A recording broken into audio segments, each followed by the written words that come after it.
Ghana, your beloved country, is free forever. Ghana will go gay. West Elizabeth, we love you. Akaba, wow, wow, too.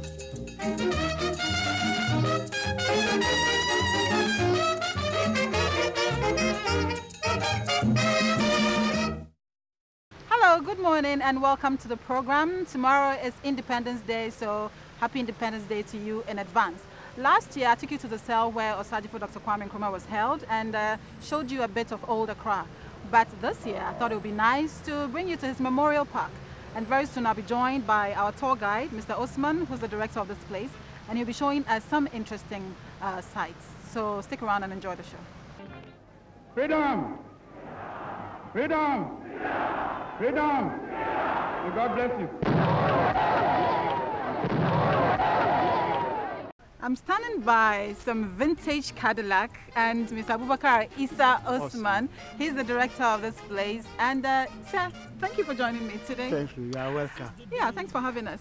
First of all, I want to find out from you, how does it feel working close to artifacts that belong to one of the greatest leaders this country has ever had? In fact, Ghana history cannot be written without Nkrumah. For that one is a fact. Of the big six, politically, he's made the biggest impact. Of course, they all had their advantages where academically, you will find out that Professor Buzia stands out. The legal aspect is Akufo-Addo and then J.B. Dankwa. But politically, Nkrumah stood above all of them. Definitely, he being the first person to declare independence for Ghana, his legacy lives on. He lives on. Okay. So today, you'll be giving us a tour. Yes. But we'll start with one of the official vehicles of the first president. This is a Cadillac. It was made by General Motors of the USA, but sent to Bulgaria for bulletproofing. So it's bulletproof? Yes. Wow. And it's still working perfectly. But unfortunately, because of the nearness of the park to the sea, taking its toll. Oh, and it's a shame. It's a real shame because all these rusty things on there. Yeah, in fact, so we are taking this opportunity to appeal to corporate bodies to come to provide a glass house so that posterity, 50, 100 years on, it will still be here. It will still be here. So, Nkrumah actually sat in this car. Yes. He sat in this car. He sat on the seat. Yes. And wow. Can I go in? Yes. Oh my God! I am such a history freak, so this is like a big moment for me. Kwame Nkrumah actually sat in this car, and I am also sitting at the same spot, holding the same wheels that he's actually touched. And this is an amazing feeling, trust me. And the car is actually bulletproof, so you can't shoot me.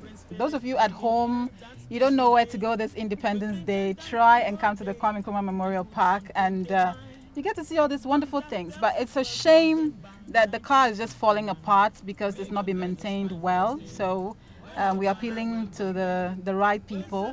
So this is really amazing. You know, I can see the mechanics here. Sam says off, automatic, defrost, air condition. And I'm told, Mr. Osman, the radio actually still works. It still works and it has FM. It still has FM? Yes. So is it still clear? I mean, very clear, even than some of the systems we have in the system now. Amazing, amazing. And what is interesting is that Mr. Osman here is wearing a replica of the smock he wore to declare independence. So yes. I feel like Nkrumah is in this car with us today. This is so amazing. But why is this car not in a glass house as we're speaking right now? For now, in fact, we are unable to explain the circumstances. However, during the centenary celebrations, Cabinet approved the budget. The Cabinet approved, included the glass house.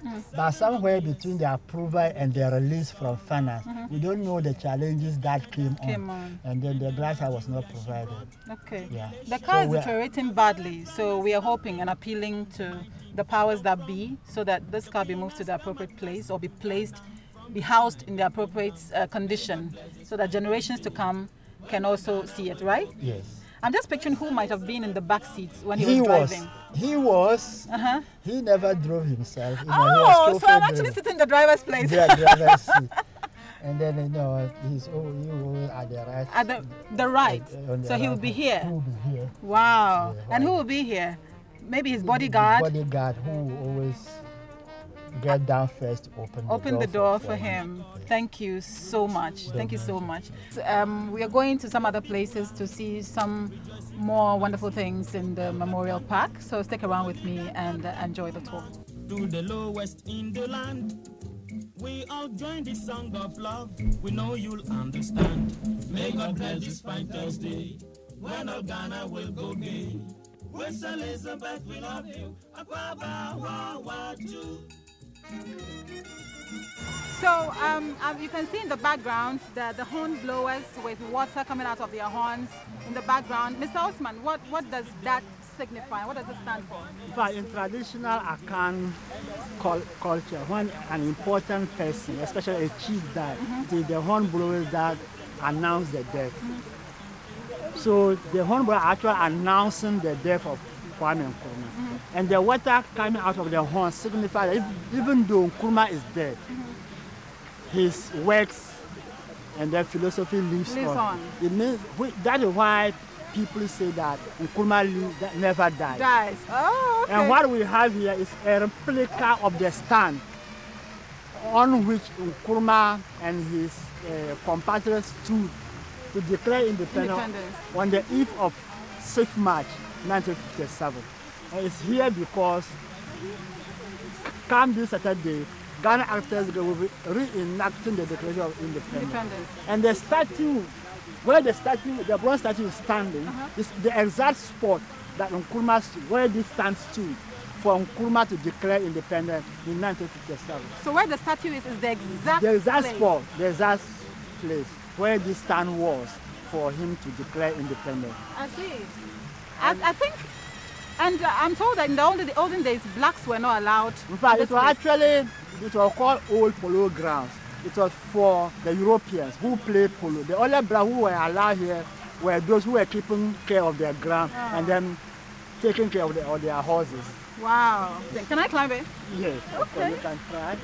On the 19th phantom from, the Queen has come at last to Ghana from United Kingdom. May God bless us. Ghana, your beloved country, is free forever. So he actually stood here to say those famous words. Folks, if you are home and you've not been to this place, try and come here during the Independence Day celebrations. So at long last, the battle has ended and Ghana, our beloved country, is free forever. Is this why you take out the handkerchief and clean his face? Freedom! Freedom! Freedom! May God bless you. We have on the park some trees that were planted by dignitaries when they visited. They visited? Yes. I see. This mango tree was planted by Nelson Mandela when he visited the park. So we are still continuing our tour ahead of the Independence Day celebrations, and we are about to enter the mausoleum where he has been laid, his final resting place. So join me as my official tour guide for today. The director of this place, Mr. Osman, takes me. Usually we have 3 outlets for visitors. The opening on the right and the left is for ordinary visitors. Okay. But the middle is for VIP visitors to the park. So am I VIP today? Yes, of course.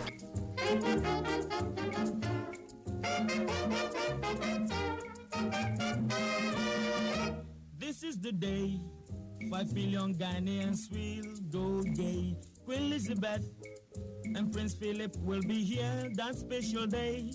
We'll drink and dance the whole day and put on Kente Fine on that Thursday. So we are here, finally. Mr. Osman, please take it away. But this is the final, we hope that this will be the final resting place of the first president of Ghana. But actually, this is the third burial place.